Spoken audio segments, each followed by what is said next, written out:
sambil nunggu Pak Iqbal.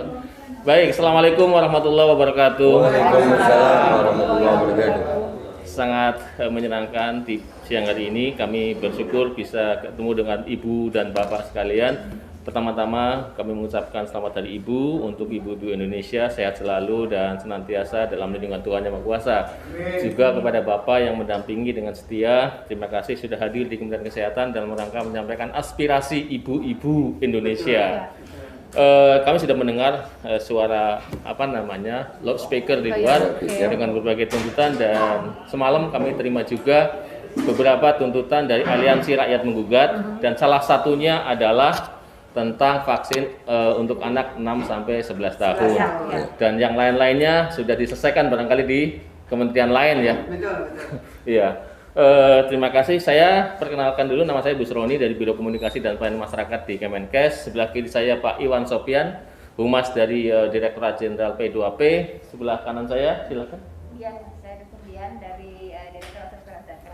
Dr. Dian, silakan. Dr. Devi dari P2P juga. Kami sementara ditugaskan untuk menerima sambil menunggu Dr. Iqbal dari P2P untuk mendengarkan aspirasi ibu sekalian serta bapak untuk kami terima, dan kami akan sampaikan kepada pimpinan kami yang saat ini sedang menjalankan tugas kenegaraan di tempat lain. Silahkan, mohon berkenan juru bicara dari ibu atau bapak sekalian. Ya, siap. Jadi begini Pak, seiring berkembangnya informasi di masyarakat sekarang ini, informasi digital, kami pun rakyat sekarang ini sudah belajar juga tentang masalah pandemi ini. Dan dari awal kejadian saya, mungkin Bapak tahu itu sama Dr. Louis. Ya, kami sampai hari ini kami menunggu adanya diskusi debat terbuka antara dua pihak atau dua madhab dokter yang pro tentang COVID dan vaksinasi dan yang anti vaksinasi. Ya, karena masing-masing punya data. Saya di sini berbicara, saya kira tadi saya ditemui oleh Pak Menterinya. Kalau saya ditemui oleh Pak Menterinya atau jubirnya, saya meminta Kementerian Kesehatan memberikan apa yang sudah kami minta lewat lapor.go.id tentang keterbukaan informasi publik. Dan itu kami juga sudah melayangkan surat ke Ombudsman. Ombudsman juga akhirnya merekomendasi. Artinya, di sini ada beberapa hal yang kami perlu pertanyakan masalah pandemi. Yang pertama masalah PCR. Keakuratan PCR. Yang kedua, masalah efikasi vaksin. Yang ketiga, masalah kontrak vaksin pemerintah Indonesia dengan produsen vaksin. Dan penggunaan EUA, Emergency Use Authorization. Kenapa harus dimandatorikan? Kenapa harus didaruratkan? Dan masalah penggunaan vaksin anak untuk sebuah penyakit yang tingkat kesembuhannya 99,sekian%. Kenapa anak harus diintimidasi dengan vaksin? Anak Indonesia bukan anak yang penyakitan. Anak Indonesia anak yang sehat. Dan tidak sedikit Pak. Kami sekali lagi tidak anti vaksin. Kami anti pemaksaannya. Andai kata vaksin ini dilakukan secara sukarela, kami tidak seperti ini Pak. Kami jadi curiga dengan isi vaksin justru karena adanya kebijakan-kebijakan yang merubah negara demokrasi Pancasila ini. Yang mana demokrasi Pancasila ini berbeda Tuhan, kita harus toleransi Pak. Tapi dengan adanya vaksinasi, rakyat Indonesia sekarang ini, perbedaan vaksinasi sudah ada diskriminasi dan intimidasi. Kami sudah sering Pak melihat kesian rakyat didatangi ke rumah-rumah dengan pakaian seragam tentara. Itu belum sakit, udah sakit duluan, takut. Iya, kayak datengin maling. Loh, ini masalah vaksinasi mentinya. Iya, Kementerian Kesehatan loh ini. Kenapa, apa hubungannya dengan TNI? Dan saya juga mau tanya Pak, ini termasuk saya kepingin Kemenkes siapkan waktu. Kami mau diskusi debat terbuka dengan Kemenkes.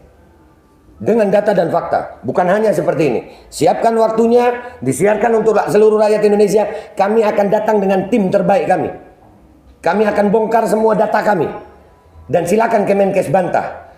Dan saya menuntut hari ini ada perjanjian tertulis antara saya dan Kemenkes. Kapan waktunya, dan kalau nanti di diskusi debat terbuka itu kami salah, Saya Babe Aldo bertanda tangan rela dipenjara seumur hidup karena telah mengacaukan kekacauan, menyebabkan kekacauan bagi seluruh rakyat Indonesia. Jadi itu yang saya tuntut. Saya tuntut adanya, kan kita di negara demokrasi Pak. Ya, betul. Bapak menerima kami dengan baik, kami pun senang ini Pak. Alhamdulillah ini yang kami cari dari beberapa waktu.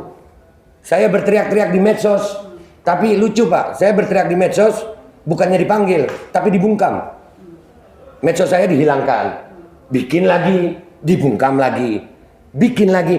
Kalau saya memang melanggar hukum dengan kalimat dan narasi saya, kenapa saya nggak dipanggil polisi? Kenapa pihak Kemenkes tidak mau memanggil saya? Apakah memang karena saya benar tapi didiamkan? Atau kalian tahu apa? Nah ini yang perlu kami diskusikan. Kehadiran kami di sini sekarang ini Pak, khususnya kami ini yang masalah vaksinasi. Kami menuntut keterbukaan informasi publik dan itu dilindungi oleh undang-undang. Ada KIP, undang-undang KIP ada. Ya, jadi kalau saya mewakili sebagian ibu-ibu ini, kami menuntut adanya diskusi terbuka antara pihak Aliansi Rakyat Menggugat dan tim dengan pihak Kemenkes yang disiarkan untuk seluruh rakyat Indonesia.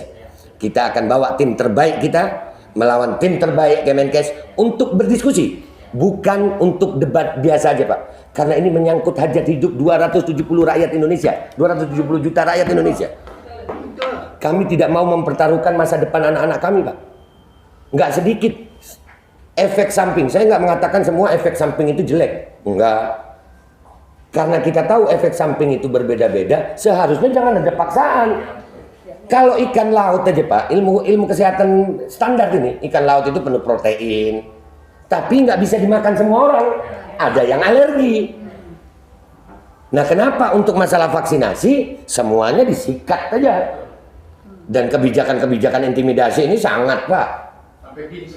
Sampai menggunakan. Dan ini kami berharap Kemenkes mau bersuara.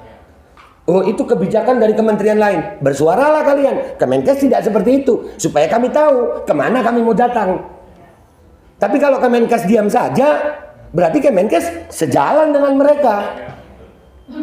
Jadi begitu Pak. Kapan waktunya kami bisa diskusi terbuka dengan pihak Kemenkes dengan data dan fakta yang disiarkan langsung kepada seluruh rakyat Indonesia. Supaya rakyat Indonesia mendapatkan kejelasan informasi, keterbukaan informasi publik. Banyak Pak pertanyaan saya ini. Cuman saya yakin nggak bisa diselesaikan sekarang. Masalah PCR, masalah efikasi vaksin, masalah kontrak vaksin. Kenapa vaksin harus dijaga dengan kendaraan tempur? Bahkan kalau ngirim vaksin ke Bandung itu jalan tol di steril Pak.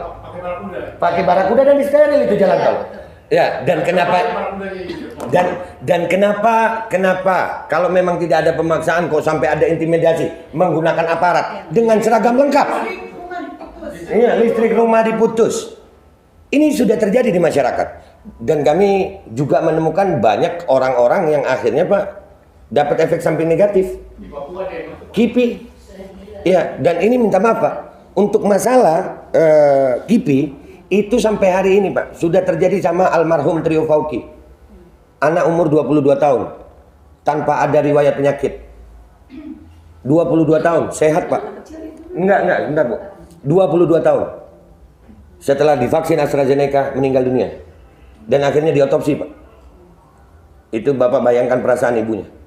Setelah diotopsi dikatakan ditemukan tidak ada penyebab kematian lain. Tidak punya penyakit. Tapi begitu ditanya, apakah ini efek vaksin? Pihak dari Kementerian Kesehatan bilang apa? Kami tidak bisa memastikan ini vaksin. Terus apa Pak? Terus apa ini? Ini apa? Kalau seorang meninggal dunia, saya anak Pak, saya punya ibu, Bapak juga punya ibu. Kebayang nggak kalau itu ibu melihat anaknya digali dari kubur, diotopsi, dan tidak ditemukannya ada penyebab kematian lain, tidak punya penyakit bawaan. Tapi waktu ibunya tanya, berarti ini karena vaksin. Kami tidak bisa memastikan itu vaksin. Terus buat apa diotopsi? Dan kami juga menemukan keganjilan-keganjilan Pak. Berapa banyak orang yang di-COVID-kan? Kami juga punya data. Orang tidak bisa masuk rumah sakit kalau tidak COVID. Karena di COVID itu ada anggarannya. Ada anggaran, dan itu kami punya datanya, Pak. Dan ini saya yakin, ini bukan hanya salah Kementerian Kesehatan, tapi paling tidak Kementerian Kesehatan kami minta menjadi corong pertama yang mau bersuara masalah ini.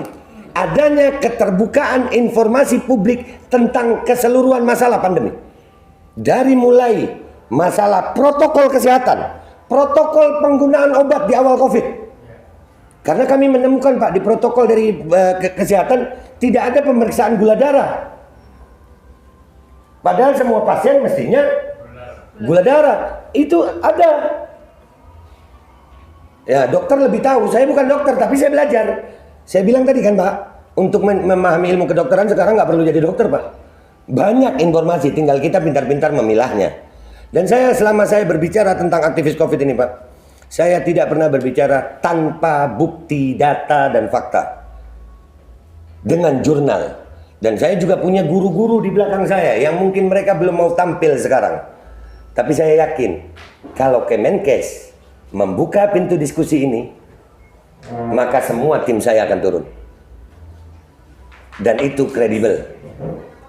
Mungkin kalau seorang Babe Aldo cuma lulusan SMA, tapi di belakang gue, minta maaf Pak, di belakang saya ada profesor-profesor juga, orang-orang yang ahli dalam bidangnya.